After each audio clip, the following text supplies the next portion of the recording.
Here's what happened, guys. Over the past few weeks, I've been chipping away at closing my online accounts that I don't need anymore. AI is waking up Americans to how much of their privacy has been eroding away over the years. We, as small business owners, have a massive opportunity to lead Americans into a future where consumer data isn't exchanged in the shadows of the data broker industry that's valued around $300 billion. Welcome back to the RD Week Show. Happy Monday, guys. I've been learning a lot about how to close these online accounts, going through it myself. You can pay for another company to do this. But last week we talked about the Surveillance Accountability Act, where we learned the hard truth through our own federal representatives that our government spies on us, the American people.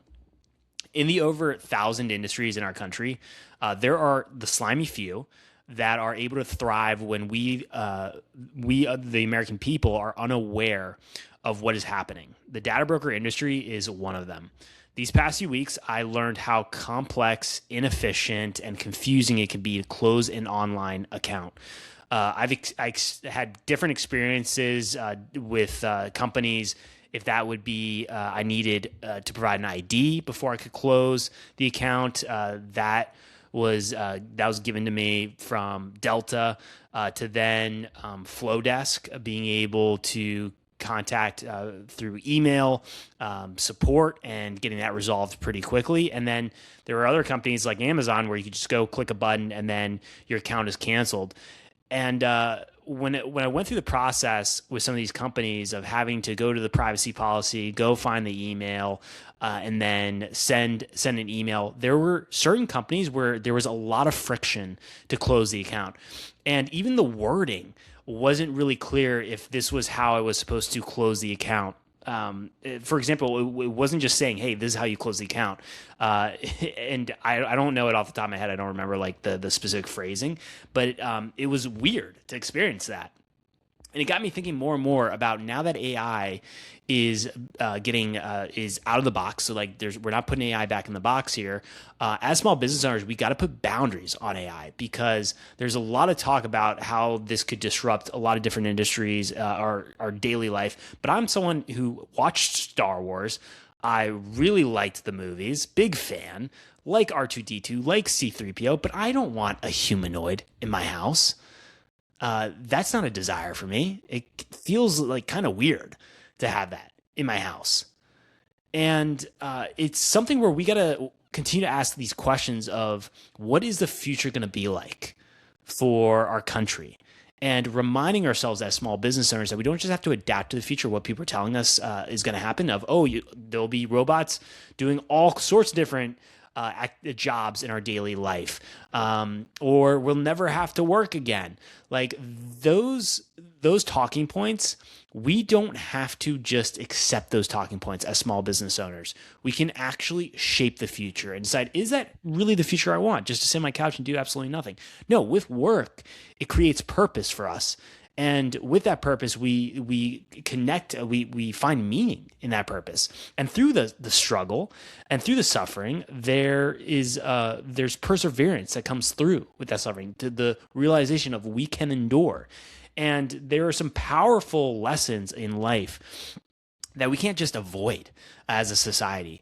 And this thought that AI is going to completely take over, and we're going to get into the movie Terminator, like that's out there. And there's some concern there for sure. But as small business owners, we could actually shape the future of AI and put boundaries on AI in order to not get to that point. But we absolutely cannot forget the impact that we as small business owners have in the community, and in our society as well. But across my experience over the past few weeks, it's been across the board for how I was able to close some of these accounts. There's still a lot of accounts that are pending for closing down. You have to get, like, there's certain requests that I put in. for closing an online account, going through the privacy policy, and then I can get a request back saying, hey, it'll be 30 days before we'll process this. And what I realize as small business owners is there's a massive opportunity here to be able to bring into focus for the people that you are serving through your products and services that you actually care about them and that you want to try to make their lives easier. And even if they choose to close an online account, you're going to try to make it as easy as possible for them to be able to do that. And by advertising this and showing how much you genuinely care about the people, the Americans that you are serving, that is a great way to differentiate in your specific industry, because privacy, our Fourth Amendment, the realization of how much of our privacy has eroded over the years is becoming louder in our society. And Americans are getting tired and fed up with this. And a shock even at times to learn about the truth, like what we talked about last week of how our own federal representatives have told us that our government spies on us. And you absolutely should be outraged at that. Like, that should be ridiculous and something we push back on. And as small business owners, we can lead the way and lead by example here. But we have to get back to celebrating in our society discipline and effort, showing that effort of actually caring about the people that we are serving. It feels like there's been so many inefficiencies, if that is outsourcing call centers to other countries where it's really hard to understand the people that you're talking to. I experienced that when I was trying to close an account. I had a hard time. I could hear a bunch of background noise going on, other people talking, and it was hard to focus on what this person was trying to tell me. And clearly they were not from the United States. It was what I was getting for the experience, and that was frustrating to hear that. And it's not something that is ridiculous or crazy to say, because we know it to be true for how these call centers get outsourced, and that is frustrating. That's frustrating as someone that was a previous customer for this business. And so what will happen is then in the future, if ever I want to go back to that business, I'm going to try to do all that I can not to, and find an alternative, another business that could provide the same services. And that is where taking care of how you let go, how a customer leaves your business, speaks volumes to your character as a company. And making sure as small business owners we're continuing to show how much we genuinely care is a great massive opportunity here to differentiate. And we can't forget that. And with the discipline of sticking to that policy, it's really, really important moving forward, because we can get into situations where even companies can start spying on the American people. And there's a bunch of different examples, but the one I want to highlight here, I'm going to share my screen so you guys can see this, is this was from the Federal Trade Commission, FTC, saying that Ring employees illegally surveilled customers, failed to stop hackers from taking control of users' cameras. So seeing those type of headlines, it gets us to question where, especially where things don't make sense, be curious, ask questions, but making sense of, is convenience and freedom, are they actually compatible? And they get to a certain point where they are incompatible.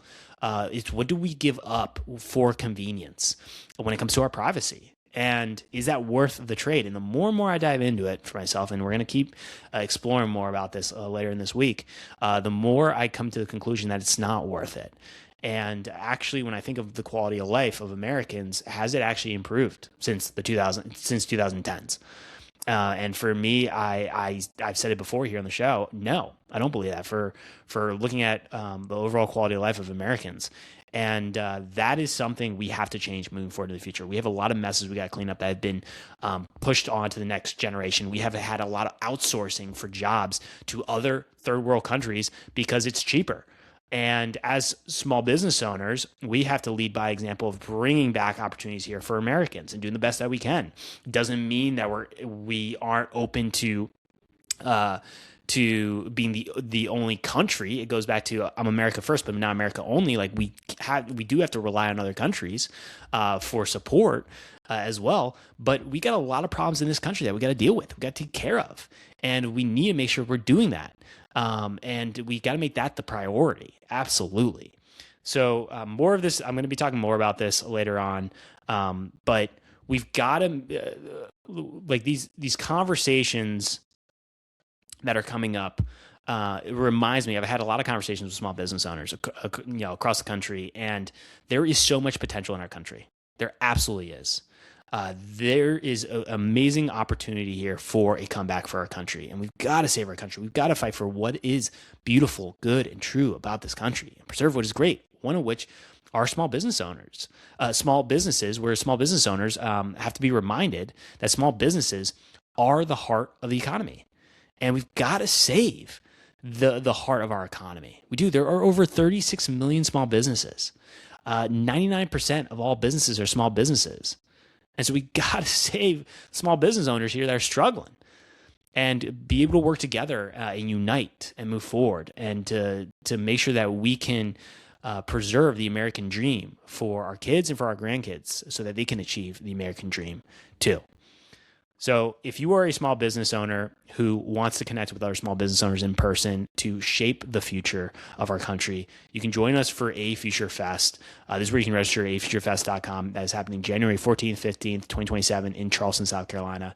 There's an opportunity to connect with small business owners across industries. The plan is to have over 300 small business owners coming together. And when you're getting different perspectives, you can start to notice similar patterns, and that can help you to prepare more for the future and be better prepared for handling the chaos, because it's really hard to operate a business in chaos, and we're experiencing a lot of chaos right now in our country. And so by being able to be prepared, it can help moving forward in the future. And so that's where you can register again here, afuturefest.com, and excited for this event. And then I will see you guys tomorrow.